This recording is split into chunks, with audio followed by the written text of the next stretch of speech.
what's up, folks? Welcome back to On Texas Football, and welcome back to the Winning Drive, the prime time edition. I'm lifetime Longhorn Rod Babers. Pleased to be joined by my good friend and esteemed colleague, Jeff Howe. I want to thank Jeff for sitting in tonight because Coach is still out, obviously dealing with some family stuff, and there is obviously been good news about Jordan Shipley. So Coach said he'll be back with us next week sometime, but we understand Coach has got to take as much time as he needs to be with his family. So Jeff is sitting in. We appreciate him. Marcus actually had some other personal business he had to attend to, so that's why Marcus isn't here, but the crew will be back next week. But in the meantime, the transfer portal is the main topic of conversation. Longhorns get an offensive lineman via the transfer portal. We'll discuss that. Melvin Siani, he'll dive into that and break it down here. But of course, the show belongs to you.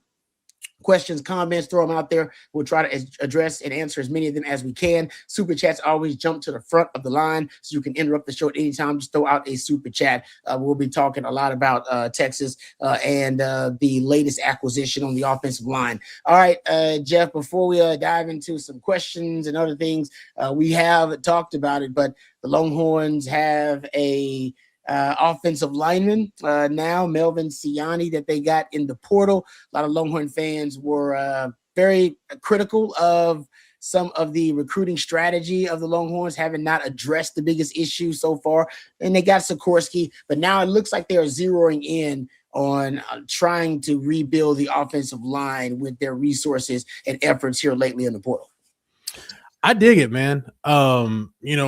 We knew this was the great thing about getting the running back situation taken care of and Cam Coleman taken care of in about, 48 hours, I guess, from the Brown announcement to Cam Coleman and Hollywood Smothers, is now this week you could focus all your efforts on addressing the offensive line. And I know they got Dylan Sikorsky, and he's going to compete for a spot on the interior, but yeah, you needed to either get a big time guard or a big time tackle. And we talked about it, Rod, like the plan is if they got a big time tackle, which, Melvin Siani at this point would fit that mold. You probably could kick Brandon Baker inside. And I do think this is worth getting into. And I don't know, sometimes Sark is really forthcoming with stuff, almost shockingly so. Sometimes he plays things real close to the vest. So I don't know the next time we get to talk to him how forthcoming he'll be with this. But it sounds like they are not so much caught up on the big humans philosophy, the large humans philosophy, as much as they are, let's get big bodies to compete in this league, but let's make sure they can move and that they've got some athleticism. Because at the end of the day, when you're still as wide zone heavy as this run scheme is, man, if you don't have athletic linemen, and as much as they like to pull their guards and pull tackles at times, man, if you don't have athletes at those positions, you're doing, and we talked about this throughout the year, Rod. There were just things that they were asking some guys up front to do, no disrespect to them, that they were physically incapable of doing. And that's like coaching mismanagement 101. Like, why are you going to put a player in a position, almost put them in a position to fail? Like, this guy can't do this, so why are you going to ask him to do it? I just feel like with the guys they've targeted and with the guys they've got, Jonte Newman aside, because I think he's kind of fits more of that mold of like developmental guy. Yeah. Gotta hit him. We'll look at him. Hopefully he has a really good year developing behind the scenes, and then we'll talk about him playing a pretty prominent role in this thing in 27. But the guys you're bringing in, I think do fit the mold of they're a little more athletic. And quite frankly, Rod, like if Texas would have gone on the portal last year, I don't know if they'd have gone for a guy like Siani. Like, it's not like the 330 plus, but he's more like a little over 300, but he's really athletic, really good pass blocker. I think the Florida game, to me, and this isn't like any inside intel, I just think this is me reading the tea leaves. I think the Florida game and the Georgia losses have really opened their eyes to, we've really struggled when we face long athletic defensive fronts that can, number one, shut down our wide zone run game, and two, when it is time to tee off on the quarterback and we can't run the football, it's been way too easy for teams to disrupt the quarterback, whether it's been Quinn or Art. So I think they were looking to upgrade the offensive line, but doing it with a little more athleticism in mind. Yeah, I can believe that. And I'll give the staff credit because I think we've seen that at a couple of positions already and documented and discussed it. Quarterback, I think, is the most notable, that he's recruiting a different type of quarterback now than he was when he first got here than the Quinn Ewers and Trey Owens, obviously out of the system. Look at all the quarterbacks that are now. They all have kind of that off-schedule second reaction ability where Sark, I don't know if he really promoted or wanted to cultivate off-schedule plays in his offense. And now I think he's accepted. He's not going to necessarily going to maybe not promote it, but he understands it's going to give him an advantage. And better to have that advantage in the offense of a guy that can do more. So Dia Bells, your KJ Lacey's, Arch, of course, great off schedule. Wide receivers are bigger. That may just be because you're getting a different type of wide receiver, but since the wide receivers have more size than they had before when he first got here, the type of wide receivers that he preferred. So I think you're right. I could see them with the O-line now looking, and it's definitely going to, if they, I don't know, they obviously aren't done on the offensive line. But we'll see because it seems like they're interested in a lot of tackles, and that's an experiment taking place at one point when you're rebuilding the O-line. Either you're going to ask a tackle to move from left to right and try to play both, or you're going to be asking one of your tackles, and Bobby and Jerry have talked about this, maybe asking Baker to bump down inside, and you can find a better option to put your best five on the field at right tackle. There's going to be an experiment somewhere, it feels like. Be interesting to see how that, but they still obviously are not done. They can still end up getting some more interior offensive linemen, but I feel like you're right about the athleticism. And that's what people know about tackles, right? They're athletic, right? That's a natural athleticism. So we'll see if this is what I like about Siani is that he's played right tackle like 500 snaps at right tackle, a little over 500 snaps, and over 1,000 snaps at left tackle. That's going to give you, that range is going to give you options to try to put either your best five out there on the field, or God forbid injuries, knock on wood, you can still manufacture depth that way. I like that. And I'd like for them to go get another interior guy that can play maybe center and guard, some center snaps somewhere. Just because the backup center positions worry me a little bit. But like I said, they're not done, so I'm not freaking out. But I would like them to maybe get an interior offensive lineman, and that's their expertise. That's what they do. I know they got Sikorsky. I would love for them to go get potentially another one. We shall see. Yeah, if you're looking at your the number for me, and I know some O-line coaches like this number, some may think you can get by with 7, some obviously want a true 2 deep. The number for me has always been 8. Like in a perfect world, you got 8. You've got your starting 5, which are your best 5, and then you've got your third tackle, who's like a legit tackle. You've got an interior guy who can shuffle to any of those 3 spots on the interior. Bonus if he's able to snap, or one of your starting guards is able to snap. That way you can move some pieces around. And then the third one is, and I hope this is the role that Jaden Chapman actually ends up playing for this team, Rod. Basically, you're the swing guy. You can play either guard spot, you can play either tackle spot, and you know what?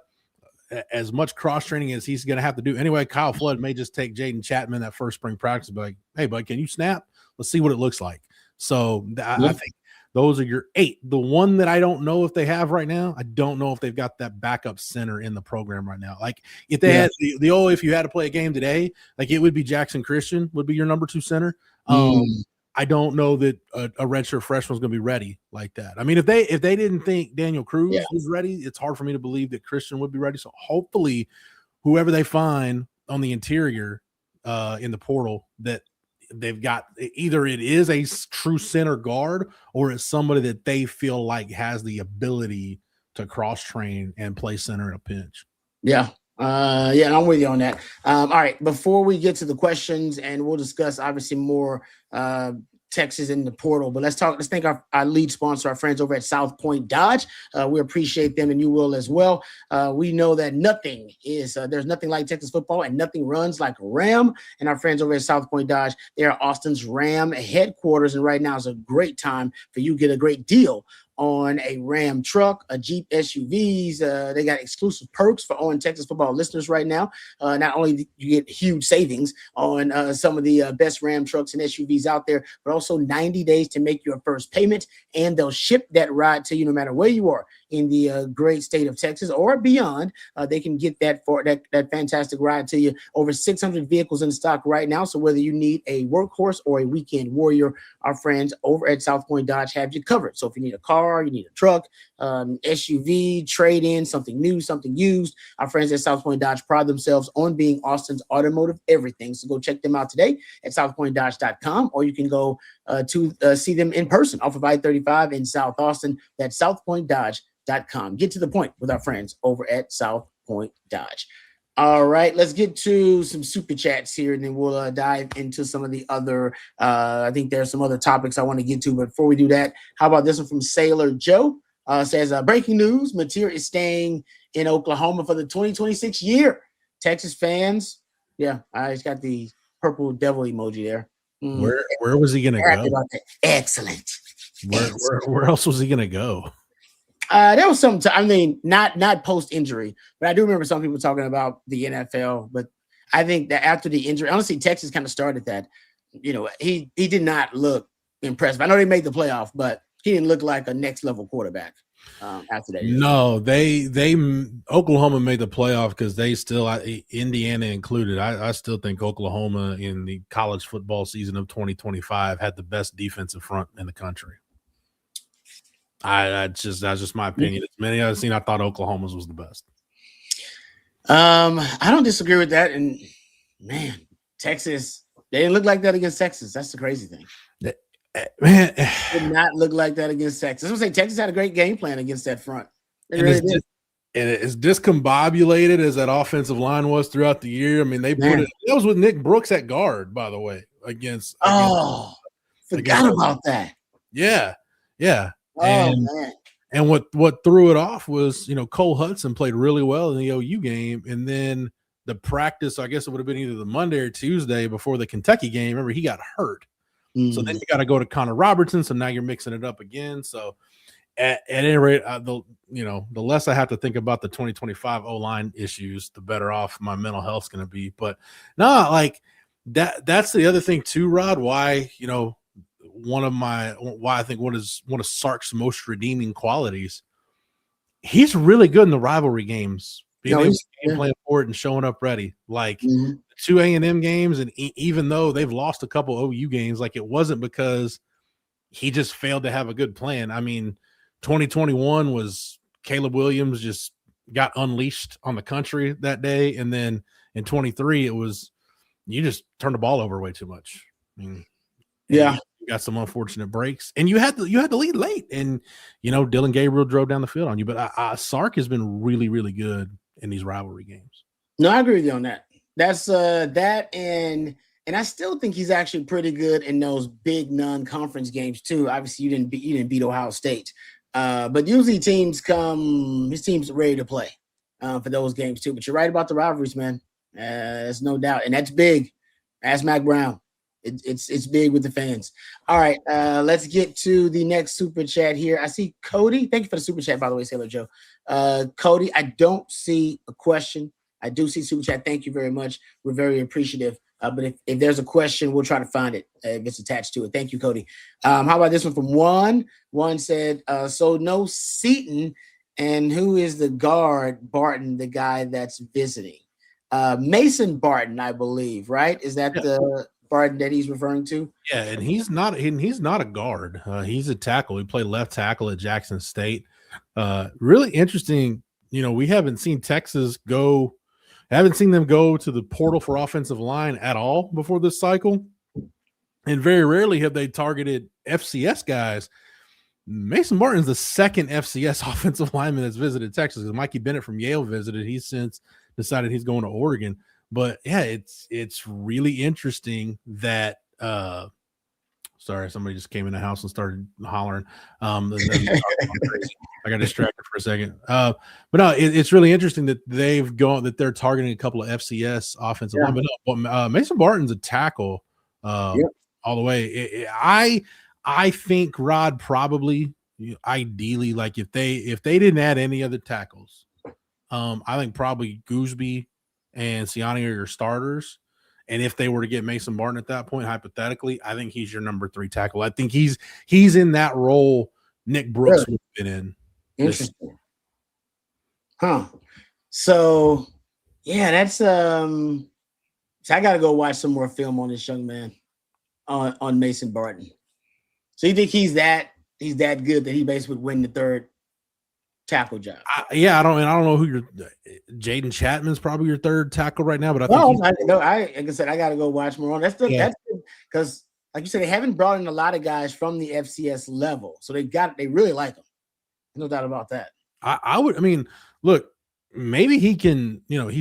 If he were to commit to Texas, 6'6", 315, it's not out of the realm of possibility he could compete for a spot at guard.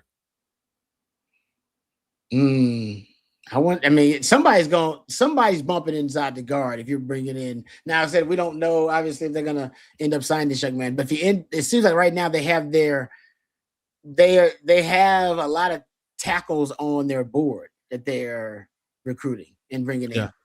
Yeah, they haven't brought in a ton of interior guys. Considering that they got 2 bookend tackles.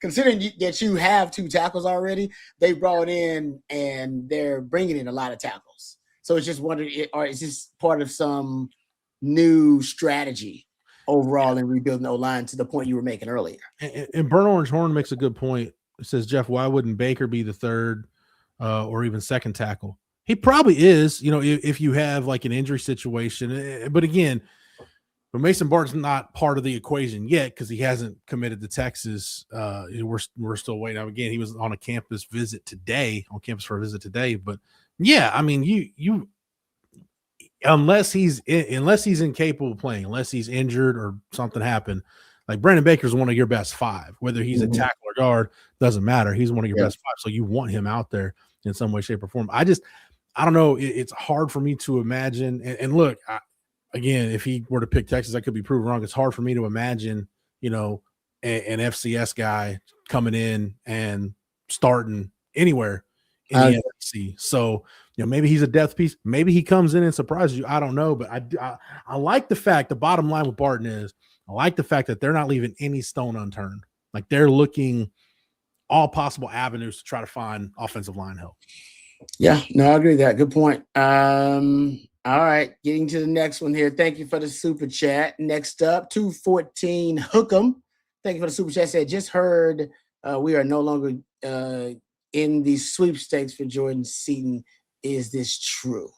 I think they're still pursuing them potentially. I just don't know what the odds are that they're going to get them. Maybe, and I think that's where, I still think Texas has interest in Jordan Seaton. I just think it may be becoming, like I said, these are you're big game hunting. I know there's no guarantee you can get any of these guys. And so for Texas, maybe you're starting to see some movement with the O-line because they feel like I don't know if they're pivoting, but maybe they feel like it's not a guarantee, which it ain't. They are not out of it. Yeah. Say that they have not thrown in the towel. They're not out of it. But the calculus has changed. And, honestly, at this point, this is just me, my personal opinion. I think you continue to recruit Jordan Seaton because he's that good. Like until he tells you to buzz off or it just becomes to where it just doesn't make sense for either party. You continue to recruit him until the bitter end. Like that's a through the whistle portal recruitment.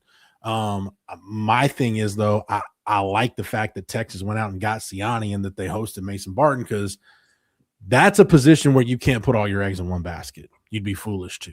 So if you get Jordan Seaton at this point, it's a luxury. You love to have him. Like your offensive line is better. Like your football program is more talented if you get him in, which is why they're not out of it. They're going to continue to recruit him and see what can happen. But the calculus on that has changed.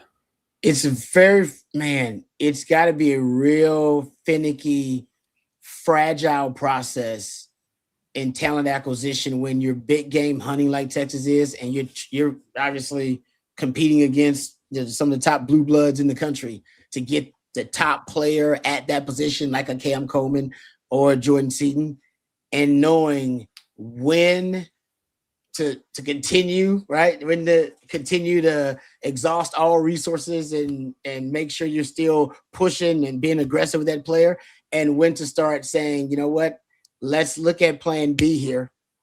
Let's look at plan C here. Let's let's start to activate plan B, guys. Let's start to activate it. We still want to go after them, but let's start to just like, I don't know, I mean, you got to be really careful about that because, like you said, you don't want to get to the point where you have painted yourself into a corner pretty much. Yeah.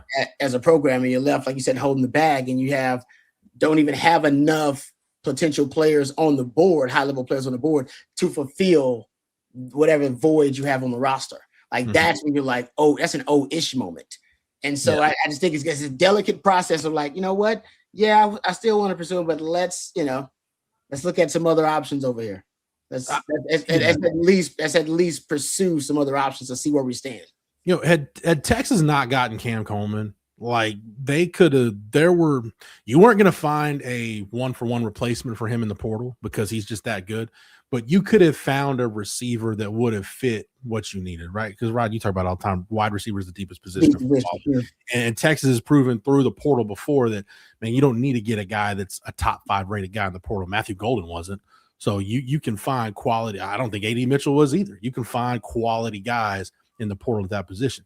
I love the way they handled linebacker in this portal cycle. Like you can tell based on who they targeted and how the visits went, they basically had Kedu Olave, Christian Allegro, and Rasheem Biles all kind of grouped together. It's like, hey, we got to come away with one of these guys. And they've taken, to me, that kind of similar approach on the offensive line. It's one thing to throw all your eggs in one basket for a Cam Coleman, knowing that, like, okay, yeah, we can go find a receiver. If this doesn't work out, we can go find a receiver that'll fit what we need. You can't do that with the offensive line because once those, and I think that should tell you, Rod, what the staff feels, how they feel about Siani and Barton. Yeah, agreed. Even with Jordan Seaton out there, and everybody knows Texas is interested and there's mutual interest and Texas is pursuing that. For them to host one and get a commitment and a signing from the other, I think that should tell you how much Sark and Brandon Harris's organization, how much they value both those guys. Yeah, that's a good point about Siani. I like that. All right, next up, Rocky Poor. Thank you for the super chat. What a difference a week makes. People were preparing for the apocalypse last week. Now I see people making wish lists on who to get next. Wild times. Yes, indeed, Rocky Poor. Well said. Yeah, yes, indeed. Yeah, it is why, but that's how I would say I'm not even going to be upset with the fans. Now, some of y'all are being way too pessimistic. But I understand why the fans were a little paranoid and anxious. It was brand new. Texas had not had that much attrition in one portal cycle. So you were losing more guys than you were bringing in. And Texas' strategy to go big game hunting, it wasn't working out early, right? You were going after guys who weren't even hitting the portal, like a Jaden Baugh and Isaac Brown. And it wasn't necessarily working out. But I remember saying when they get Cam Coleman, or if they get Cam Coleman, all would be forgiven. And I think once that hit, then the momentum really started because you got Hollywood the same day. Yeah, got Hollywood Smothers on the same day, I believe, too. Right? Rasheem Biles the day before, and they got Rasheem Biles the day before. That was actually that matter of fact that started the momentum. Let me back on up. I apologize, Rasheem, but that's probably, and that was another big game hunter though. That was another big game player in terms of he was one of the top guys on the board at his position. So I just think with Texas type of strategy, along with the unprecedented attrition, Longhorn fans didn't know what to expect. Like what's going on here? I mean, it seems like we're just losing guys. It's just more attrition than there are acquisitions. And even still, you still haven't addressed the O-line adequately enough. But Longhorn fans now have more faith in the process than they did prior to landing Biles, landing Coleman, that kind of thing. What applies here, Rod, and I think Longhorn fans can take this to heart. I think this applies to a lot of things in life. If you can just avoid the rage bait on social media during something like this, it's much easier to stomach, and it's a lot easier process to go through. Like if you could just avoid, poverty program, what's going on in Austin, and the Aggies and the Sooners and the Red Raiders. And by the way, a lot of Tech fans have proven me right. You don't know how to handle success because you've never been here before, and clearly some of you are acting like it, which that's given me a few good laughs. If you just avoid the rage bait coming from Norman or College Station or Lubbock, and this stuff is much easier. It's more fun to follow that way. I probably agree with you on that. But you don't understand though. Some people like being pissed off. Yeah, some people like being angry and pissed off. We've learned that from social media.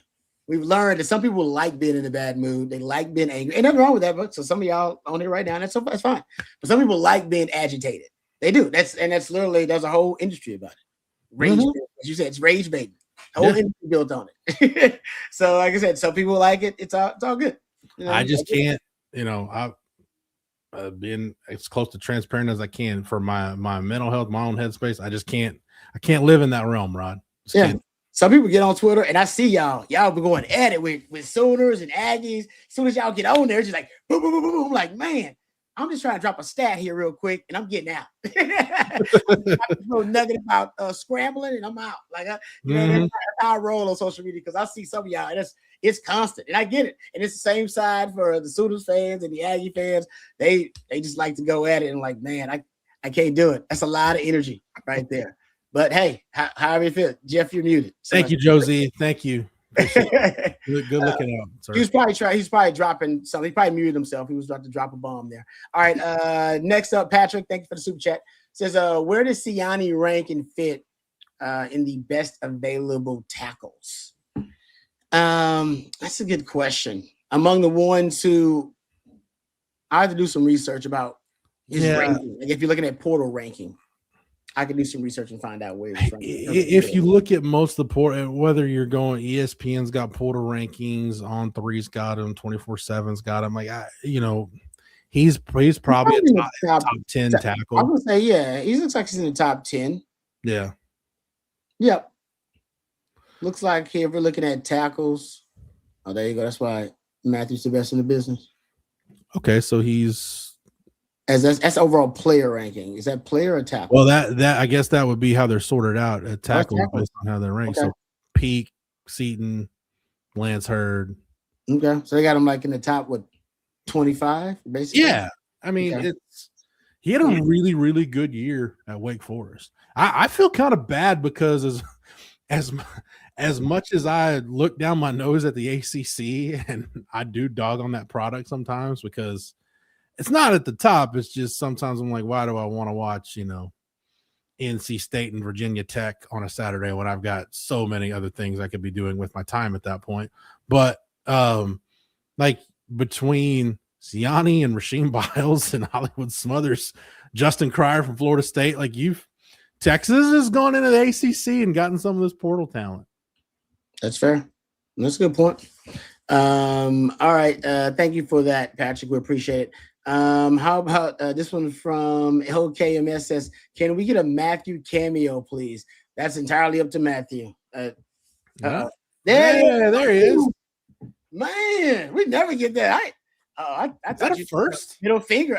I don't know if it's I don't know. Maybe it is. I don't know if I've ever been on a live stream where Matthew shows. I know. I don't think I have. I don't believe I have. I know CB's gonna clip that. That's gonna get on social media. You messed up now, Matthew.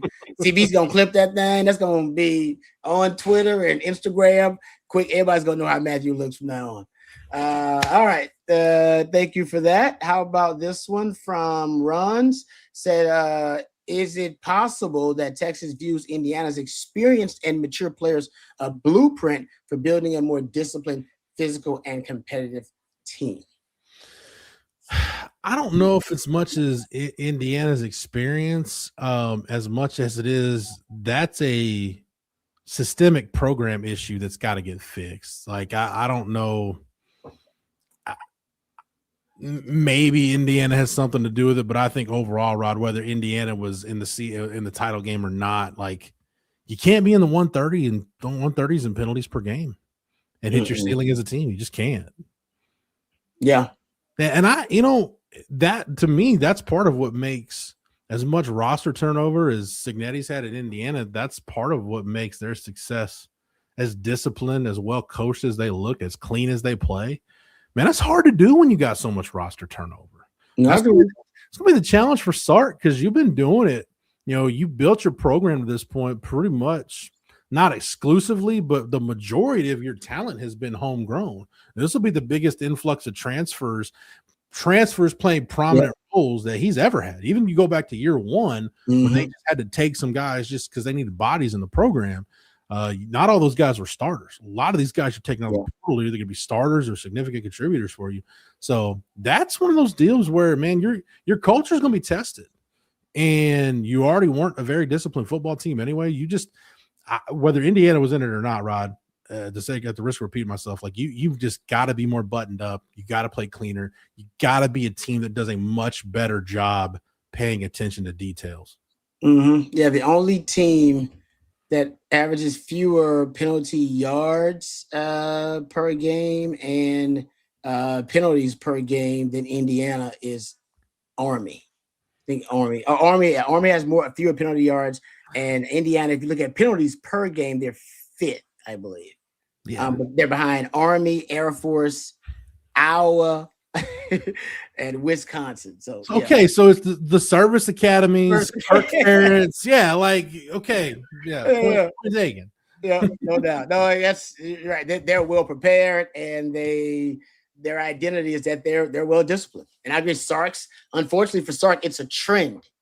As he has experienced more, he's done a great job, experienced more success. You got 3 straight double-digit win seasons. He's actually built a really good culture here at Texas, but his teams have become more undisciplined the longer he's been here, and that is very strange. It doesn't really make a lot of sense considering the GPA is going up.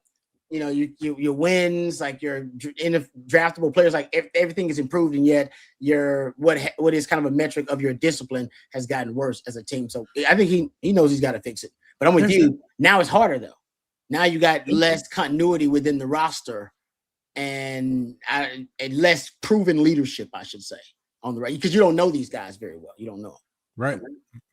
Forget that. I'm gonna butcher it probably, Rob, but there's that old Bill Belichick quote that more football games are lost than are won. Oh, I agree with that. And that's honestly, that's a big part of like Indiana's success. They do a really good job of just not beating themselves. I mean, that, you know, the only turnaround you can compare it to, I don't want to go too far off on the Indiana college football tangent. Oh, please do. The only turnaround you can really compare it to is what Bill Snyder did at K-State. I mean, K-State was either, you know, dropping to 1AA or shutting the program down. I mean, those were serious conversations being had before Bill Snyder turned that thing around. And Rod, you played against Bill Snyder coach teams.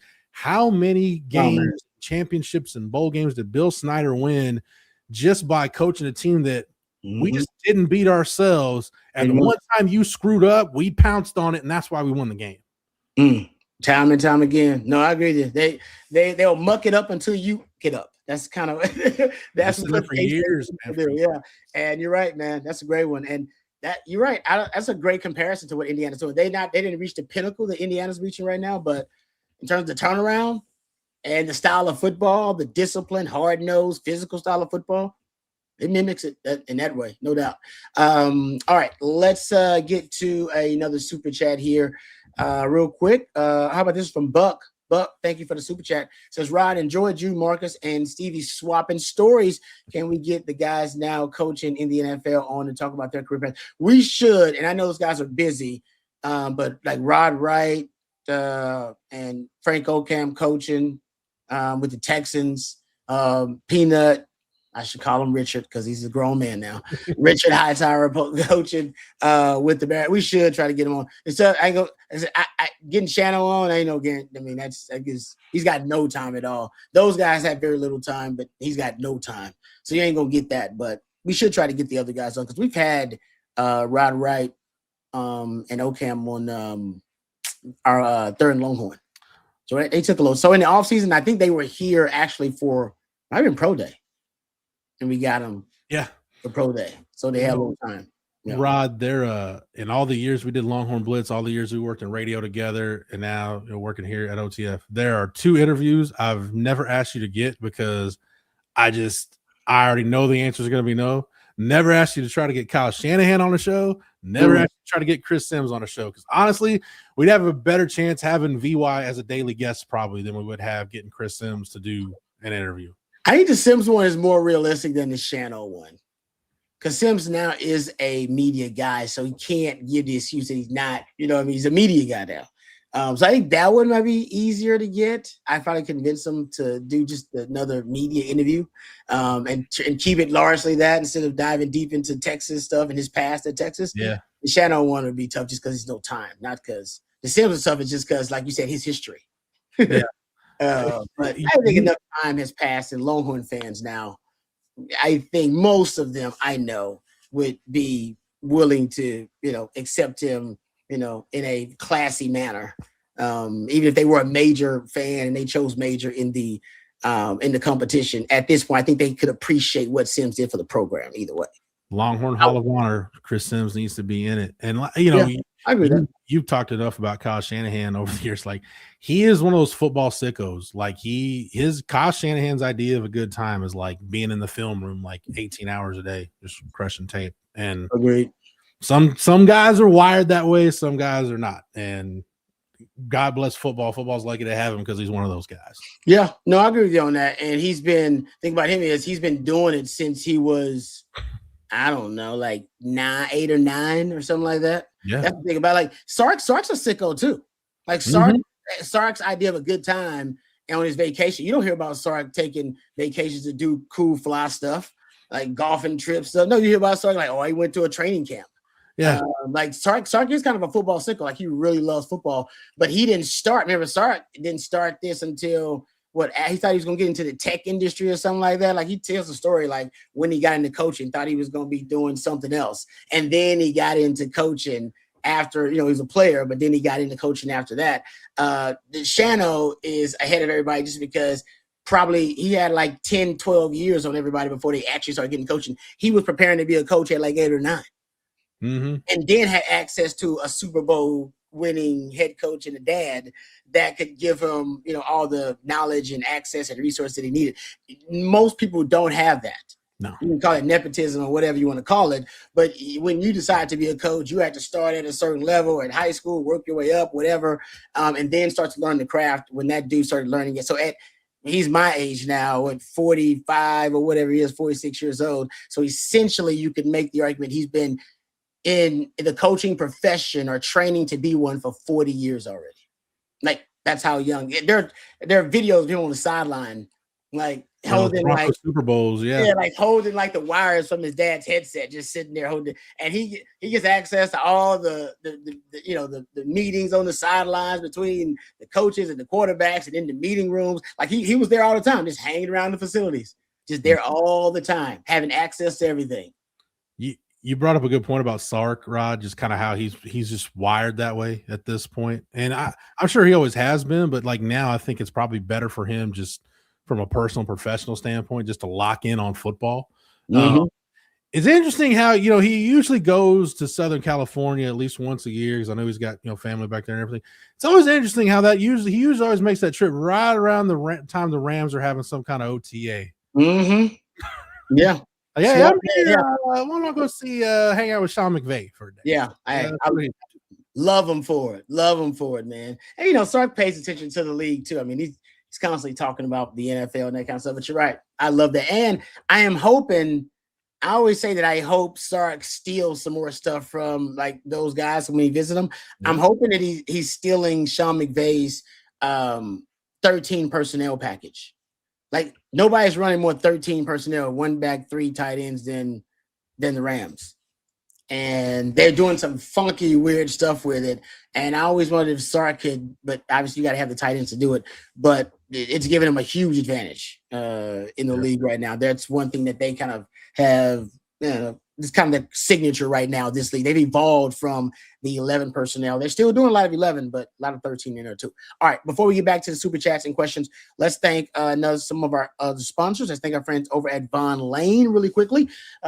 Folks, if you are thinking about traveling in between the major cities in the great state of Texas, or you have conferences to get to, or the travel calendar is packed for you, and you've been thinking about taking a drive and driving to these meetings in other cities, let me give you another option, or present you with a better option. Vaughn Lane. Folks, Vaughn Lane is one of the, if not the most luxurious way to travel. First class travel experience on the ground. You board in minutes at a private hotel terminal, settle into one of just 22 oversized leather seats. You enjoy complimentary Wi-Fi, snacks, beverages, and actually hot towel service. And on select departures, you even get a full meal. And right now, they're actually upgrading their fleet with Starlink internet access across the entire fleet, which means you'll get even faster and more reliable internet service. Vaughn Lane serves Austin, Dallas, Houston, San Antonio, Fort Worth, Plano, the Woodlands, Nashville, Memphis, Atlanta, and Knoxville. And if you're traveling with a team, you can charter your own Vaughn Lane and you can design the trip from start to finish. Visit VaughnLane.com. That's VONLANE.com. And if it's your first time, you can use the code OTF26 at checkout to receive $20 off your first trip with Vaughn Lane. That's Vaughn Lane, your private jet on wheels. All right. And before we get back to it, we also have a word from our friends over at Hayes City Store. And my man Jeff is going to give you a message from our friends over at Hayes City Store. You know, Rod, I don't know if any of these incoming transfers are using Vaughn Lane to get to the 40 acres, but once they get in town, they're going to need a place to eat, and Hayes City Store, for my money, is one of the best places by far in our area, because there are very few restaurants that when you go to them once, you know it's a special place, and Hayes City Store is one of those places. Scratch-made Texas comfort food is what they're all about there. They've got their famous truck stop enchiladas, the award-winning chicken fried steak, the homemade desserts. Try the key lime pie. You'll thank me later. All of it's good, and all of it's made from scratch. They've got live music 6 nights a week with 50 beer taps, ice cold long necks, and tasty margaritas. They've got 13 TVs alone in their ice house. That is the perfect game day setup. And if you're out there on Sunday, taking advantage of that brunch menu, which is awesome, from 10 to 3 every Sunday. Hayes City Store is dog friendly. They've got a tree net for the kids. So gather up your whole crew. Head on out to Hayes City Store. For more information, check out the website at HayesCityStoreTX.com. Hayes City Store. It's uniquely Texas. I may have to ride this weekend, maybe go out tomorrow at some point soon. I'm at the Hayes City Store in a minute, so I may have to get over there and see Travis. It's been too long for me too. I'm not gonna lie to you. It's been too long, especially if the weather's kind of nice, it's cool outside. You can bring the kids because they got the big tree net kids can run around on. No, I love Hayes City Store. I would recommend. The burger's really good. Big fan of the burgers. I'm not talking about that. I love the burgers, and the margaritas are legit. No doubt. Hey, before we get back to these supers, Rod, I do want to say one thing. I since I started OTF, which I'm coming up on my 1 year. Nice. I haven't had to make this declaration, okay? But I saw some stuff in the chat. I let a lot of stuff slide in the chat. Oh, damn. While I'm on a live stream, okay, there will be no Gerard Hurd slander in the chat. That's all I ask. I don't ask for much. I don't demand much from the OTF family, all right? I'm not a demanding guy, but that's all I ask for. Gerard Hurd slander in the chat, please. I remember your love of Gerard Hurd from our Longhorn Blitz days. Yes. Hey, okay, and 817, Mr. Talk Too Much. I'll tell you this. Jeff looks like he got put all out of ponchos. I'll tell you what, man. Back in the day in Killeen, right? Because when you're in high school, Rod, and you're going to community college, you're definitely balling on a budget. There was one of those days, I think it was maybe like Wednesdays, you get like a $2.99 all-you-can-eat buffet at Poncho's, and you're raising the flag and getting those sopapillas. Yes, Poncho was back in the day. I don't even know if there's still a Poncho's open. There was one in Duncanville for a while, but I don't know if there's Poncho's. What is it, Tex-Mex? What is this? What's Poncho's? The Tex-Mex buffet, yeah. Okay. Oh, okay. That's legit. $2.99? It was like Wednesdays or Thursdays, like the lunch was like $2.99. Wow. Yeah. That's you can't get that anymore. No, hell no. You ain't gonna get that anywhere. That's legit. I will admit, I'm not a big buffet guy. When I was on the team, guys loved the buffets back in the day. There were stories, like I said, maybe they were made up or not, of Texas players getting kicked out of buffets. There are legends about like places Leonard Davis was not allowed back in. I don't know if that's like lore. Leonard Davis has so many Paul Bunyan stories. Like I wouldn't doubt if they're true, but I don't know if that could actually be proven to be fact. That Leonard Davis was banned from a few buffet places in the Alpha area. He was one of it. There were a couple of. They were all on their own linemen, by the way. That notoriously, I don't know. Like I said, they apparently got kicked out of a couple of buffets. Got kicked out. So Jason, JP Horse, I put the hurt on some poncho. There you go. What's the best item on the buffet? Oh, you did. I love the sopapillas were the best. Like when you're done eating the enchiladas or whatever, you get the sopapillas. It's just chef's kiss at the end. All right, I'm down with that. All right, moving on. Here we go. Flex 2437 says penalties have to get cut down, and it simply has to. This was a major factor against Georgia and others. I don't care how talented the team is.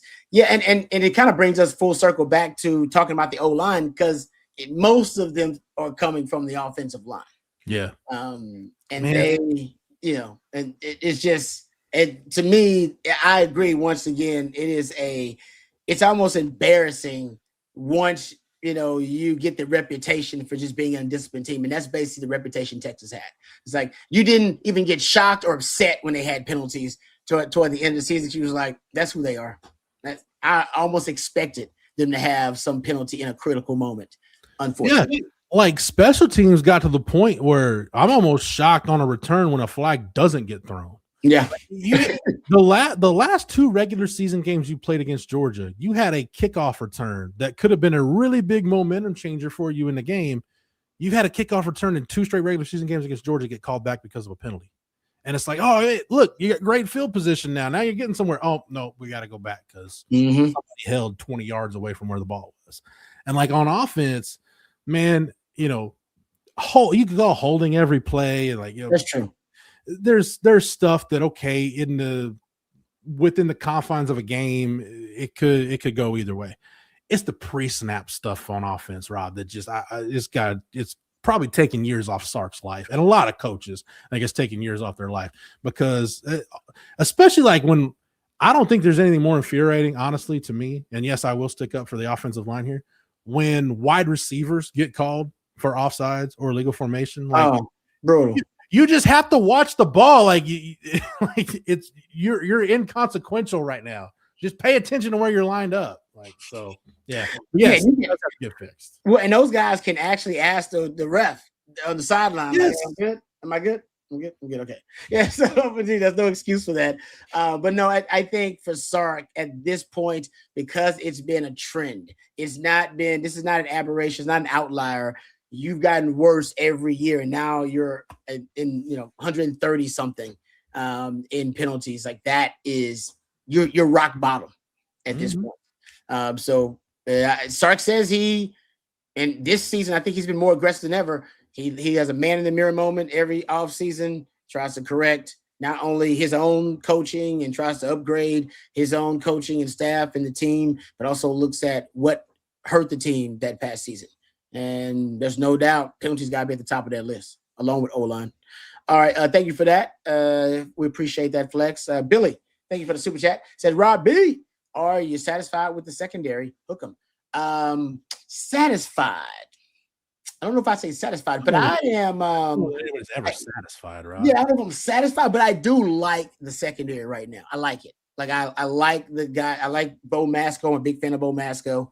Cade Phillips, you guys know I've been praising Cade Phillips before he even got on campus. And Grayson Littleton has proven himself. So your corners are good. You've got Derek Williams coming back. That was big to have him come back, along with Jelani McDonald, who I think is going to be a Muschamp favorite. Because he's so damn physical, but also has so many other. He's just toolsy. Got a lot of tools that can be weaponized by Muschamp. I think you might need because I'll admit Bobby convinced me on this. You lost a lot of corners when you started listing. I think I won last year. Went through all of them. You lost Malik Muhammad, you lost Gilbo, and then via the portal you lost Santana Wilson, Caleb Chester's another guy, Warren Robison's another guy. I mean, you actually had a lot of guys you lost, and you only brought in Bo Masco and Smoke Matthews. So you may need to think about another depth piece there that can play. Yeah. I like a guy that can play nickel, but I don't mind if he's a nickel that's a safety that can play nickel or a corner that can play nickel. But I do think you want another player that can play nickel. Bo Masco has done it. Grayson Littleton obviously started nickel for you. I think you need to go get someone else who can do it. I guess Wardell Mack probably has played some nickel too or something like that too. But I'd like somebody else with a little bit more versatility that can play some nickel for you. And so it could be, and maybe you can get 2 pieces in the secondary. Maybe they're not done. Maybe they want a depth piece and maybe they want to get a front line experienced starter in the secondary. But like I said, right now I feel good about the secondary, the front line. I think you need depth. Mm-hmm. I think you may miss some depth in some key areas potentially. No. One thing that I didn't like that PK didn't do, Rod. I'm sorry for the double negatives there, the triple negatives, but I just wanted to see more cross training in the secondary. I know you're limited on practice time and things like that, but I want to cross train some guys. Like I want Kobe Black to get some reps at safety in spring practice. If we're being honest, because of his ball hawking ability, I wouldn't mind if they tinkered with Grayson Littleton at safety as a center field safety. Spring ball is the time where you can do that. So I hope we see a little bit more cross training. But to your point about the nickel, that I like the idea of a guy like Edwin Joseph from Florida State. I liked him because he played, I don't know, it was about 150, 200 snaps in the nickel for Florida State this year. So just somebody that's got power conference nickel experience, I could get behind that. Yeah, I like that. It's something interesting to see. I like your take on Kobe Black because Jerry has brought that up too, and that might be something they consider, or maybe they should consider. And I wonder what the sales pitch was to bring Kobe Black back. Remember, because that was a guy that was thinking about hitting the portal, and they were able to get him back. And Grayson Littleton, they play him at safety when they do their 3 high looks. They'll obviously use that inverted defender, and they'll use him as one of the 2 deep safeties. Thread lock. So they kind of had him back there. He does have kind of that wiry frame too. All right. Thank you for that question, Billy. I do like the secondary where they're going to. And I like that they bring in Blake Gideon back. I got to put that a part of it. And Mark Ruffey. I mean, you guys know I love me some Coach Aquina, but Gideon's the real deal. All right.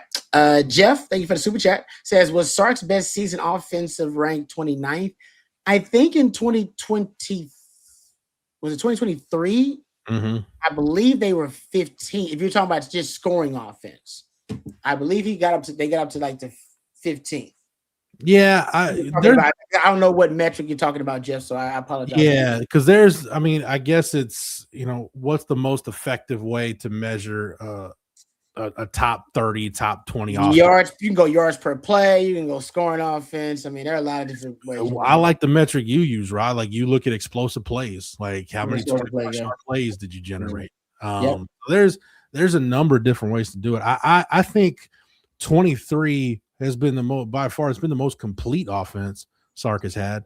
My disappointment with the 23 offense was we never got to see that offense with all of the pieces in place where they were all clicking at the same time. Because Quinn got hurt in that game against Houston. When you go to Malik Murphy, that's when Sark really started to trust Jonathan Brooks in the run game. Yeah, Quinn comes back, like, all right, now you got Sark has a run game he trusts. You got Quinn back. Now you can let it rip. And the game Quinn comes back, Jonathan Brooks blows his knee out and is done for the year. So we never got to see that offense hit its ceiling. And that's really disappointing because, again, boy, take a drink or do whatever you need to because I'm saying this. I will die on this hill for as long as I can, as long as I'm doing this. If Jonathan Brooks does not get hurt against TCU, Texas wins the 2023 national championship. Woo! Man, see? Told you it was a hot take. I truly believe that. I'm not going to sit here and argue with you because we don't have the time. And you're so passionate about it, I think you'd win the argument. Because I know you thought about this a lot too, so I'm not even going to go there because I think you'd actually win the argument. You're really passionate about it. All right, we got another one here. Rocky, thank you for the super chat. Says CDC and Sark need to send daily messages to the SEC officiating of all the missed calls against Texas, multiple videos a day. Rocky, I've rewatched a lot of Texas games, and I think you're on to something. I don't know if it's Sark needs to work the refs more, but you got 2 players this season. They're going to force a lot of calls. Colin Simmons forces a lot of calls, and he should get more. He is held easily. You should be getting 1 holding call a game on him.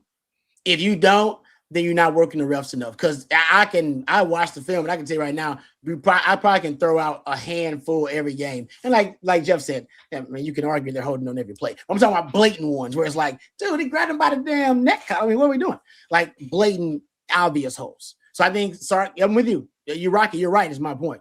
They need to start working the refs more. Where do you want to do it? And from a bureaucratic sense, you know what I mean? And like you said, send videos, whatever you want to do, CDC, or you want to start complaining about it publicly in the media, whatever you want to do. But Colin Simmons should get more holding calls. And by the way, that should be a stat. I don't know why it's not. Along with avoided sacks, they should have how many holding calls an edge rusher forces or a D lineman. Like it's absurd they don't. Like Pro Football Focus, come on, let's go. You got the resources. They should be advanced enough at this point. Come on, now they keep up with penalties. They really do. We know they do that. So anyway, and also Cam Coleman. Cam Coleman forces a lot of PIs. I was just looking at his red zone targets, and I want to say he had 10 total red zone targets. 3 of those ended up being PIs. So at one point, if you get a one-on-one with that dude and you throw the ball proper placement, man, DBs like myself, we gonna grab, reach out, and do something because I can't have him just moss me. He ain't gonna just moss me. So I'm probably gonna grab and do something. So those are 2 guys worth working the refs for because they will force a lot of calls for you next season. 2 quick things on that. I would love to see in college. One of my big arguments, I want to see the college and use the same hash marks. College football use the same hash marks that the NFL does. I also want to see defensive pass interference become a spot foul because I think you're more than willing to take the 15-yard penalty if it means giving up a touchdown. And second thing, Rod, the one thing I hope more than anything Ryan Wingo does this spring is go sit down with Cam Coleman or go through it, get on the practice field by yourselves, whatever. Learn how to do a better job of drawing the pass interference call because Ryan Wingo should draw a heck of a lot more DPIs than he does. Yeah, because he does. He gets interfered with a lot, but they do not call it. I don't know what it is about. That's a great point. I don't know because he gets interfered with. A lot. Way too much to not draw as many defensive pass interference calls as he doesn't get any. Yeah. Okay. I agree with you on that one. I forget what game it was. I think it was maybe the Arkansas game where he finally drew one. And it was like it took like an act of Congress to get a defensive pass interference call while somebody's covering Ryan Wingo. So like I don't know if he's got to sell it better or what, but like he's getting interfered with. Yeah, see that flag thrown more often. I agree 100%. And I'll say that also should be something they track: pass interference calls forced by certain receivers. How many they get? I know they keep track of it, but it should be up for public consumption. All right, last super chat of the night here from Juan. Thank you, Juan. Says, you think Texas didn't want to risk going all in with Seaton and possibly missing out? That's why they got Melvin Sania. Siani. Yeah, Siani. Simplest explanation I can give. I think at this point it's just stockpile as many quality bodies as you can while you can, and we'll sort the rest out later in terms of who's lining up where. Just need to exhaust all options to get, and that's why. I mean, they're not out of it. They haven't given up on Jordan Seaton, but they couldn't afford to just. I guess to Juan's point, they couldn't afford to just stand around and put all their eggs in one basket. It'd be foolish. You got too many needs on that offensive line right now. Yeah, I agree. You can't even not say you haven't. The O-line was your number one priority going into the offseason, and you haven't adequately, addressed it. And you're starting to. But I agree, you can't waste any more time. Now it's time to start rebuilding it. All right, let's thank our final sponsor of the evening, our friends over at SeatGeek. We appreciate SeatGeek, and you will as well. Folks, if you need tickets to college football games coming up in 2026, you can already get some of those over at SeatGeek. The World Cup, you can already get your World Cup tickets there as well. If you need NBA tickets, if you need NFL playoff tickets, whatever, tickets to a festival, concert, whatever ticket you need, our friends over at SeatGeek, they have you covered, folks. It is, in my opinion, the most trusted ticketing app in the world. More than 35 million downloads.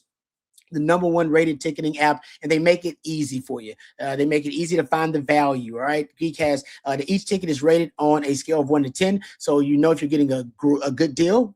Green means good. Red means bad. And each ticket is backed by their buyer guarantee. And of course, they've got a good deal for the OTF fans right now. Use that code. You see it on your screen, OTF10. And you'll right now get 10% off your next set of tickets over at SeatGeek. That's OTF10 to get 10% off your next set of tickets over at SeatGeek. You can't beat that deal. So we appreciate our friends over at SeatGeek for sponsoring our Thursday night live stream. And thank you once again to our lead sponsor, our friends over at South Point Dodge. South Point Dodge, folks, right now have over 600 vehicles in stock. So whether you need a car, you need a truck, something new, something used, whether you need a trade-in, our friends at South Point Dodge pride themselves on being Austin's automotive everything. Nothing runs like a Ram, and South Point Dodge is Austin's Ram headquarters. Huge savings on Ram trucks, Jeep SUVs, plus exclusive perks for On Texas football listeners. You get 90 days to make your first payment right now. So they'll ship that fantastic ride to you no matter where you are in the great state of Texas or beyond. So no matter what you need, a workhorse or a weekend warrior, our friends over at South Point Dodge, they have you covered. Visit them off of I-35 in South Austin or go online at southpointdodge.com. Thank you very much to South Point Dodge for sponsoring the winning drive here on Thursday night. All right. Thank you as well to Matthew behind the scenes. Nobody does it better than Matthew twisting tweaking out. Nobody works harder than Matthew. He's the heart and soul of OTF. So we appreciate his time. Jeff, thank you for sitting in as well. We appreciate you. Folks, thank you for the prayers and all the well wishes for the Shipley family. They are appreciated, and trust me, the prayers are working. So please continue to wish them well and to pray for them. Coach will be back with us next week. If you missed any of your questions, we apologize about that. Please direct them to the gentleman at Coffee and Football bright and early tomorrow morning at 8:15. The man, the myth, the legend himself, Bobby Burton, and Jerry Hamilton will be there as well. Also, tomorrow, you'll have our Friday live stream. That'll be at 3:15. I'll be on that Friday live stream. I believe Jerry's going to be on that Friday live stream. We always have a good time. So if there's anything that breaks in between, keep it tuned here to On Texas Football or OnTexasFootball.com. Oh, by the way, speaking of OnTexasFootball.com, right now it's a great time for you to get a great deal. That's why Matthew's the best in the business. He just read my mind. All right, $1. All right, you won't find a better deal than that. $1 for 1 month of coverage of Portal Madness at OnTexasFootball.com. We talk about a lot here on the YouTube platform. It is a fraction of what is covered over at OnTexasFootball.com. Great nuggets from Jerry and from Jeff and from CJ and from Bobby, Blake Monroe. The guys do a really, really good job over there. So if you're a baller on the budget, now is the time for you to take advantage of this great special. $1 for 1 month for a limited time only. All right. Thank you very much, Matthew. For Matthew and for Jeff, I'm Lifetime Longhorn Rod Babers. Until next time, hook 'em horns. Hook 'em. Thank you, Matthew. Thanks, Matthew.